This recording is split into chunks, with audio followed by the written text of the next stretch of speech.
আর তৃণমূলকে তৃণমূল চালায় না, তৃণমূলকে চালায় যারা তারা জামাতে ইসলাম। আজকে পশ্চিমবাংলা তৃণমূল পরাজিত হওয়াতে কষ্ট হচ্ছে পাকিস্তানের, কষ্ট হচ্ছে বাংলাদেশের মুষ্টিমেয় লোকদের। ভারতবর্ষ স্বাধীন হয়েছে 1947 সালে, পশ্চিমবাংলা স্বাধীন হয়েছে 2026-এর মে মাসের 4 তারিখে। সেটা অনাবিল আনন্দ, কিন্তু গতকালকে একটা অনভিপ্রেত ঘটনা, যেটা তৃণমূল তাদের পরাজয়টাকে, আর তৃণমূলকে তৃণমূল চালায় না, তৃণমূলকে চালায় যারা তারা জামাতে ইসলাম। আজকে পশ্চিমবাংলা তৃণমূল পরাজিত হওয়াতে কষ্ট হচ্ছে পাকিস্তানের, কষ্ট হচ্ছে বাংলাদেশের মুষ্টিমেয় লোকদের।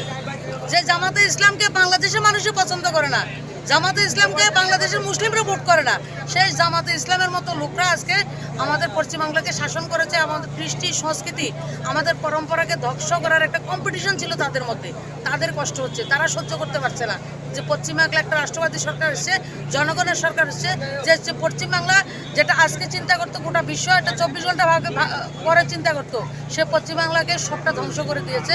আজকে পশ্চিমবাংলাকে 50 বছর পিছিয়ে দিয়েছিল। গত 4 তারিখে সরকার আসার পরে আমিও 2 দিন ছিলাম, মানুষের মধ্যে একটা বাদনহারা আনন্দ। আমাদের রাজ্যে যখন সরকার এসছে যেমন আনন্দ আমরা অনুভব করেছিলাম সেটা। আর যে জায়গাতে গন্ডগোল হচ্ছে, তৃণমূলরা আবির মেখে, তৃণমূল বিজেপি সাথে তৃণমূলের উপর আক্রমণ করছে। সেক্ষেত্রে দলকে তাদের বিরুদ্ধে ব্যবস্থা গ্রহণ। দেখুন, আমাদের দলেরই না ওরা, আমাদের দল বলে দিয়েছে আমরা কাউকে এন্ট্রি দেব না।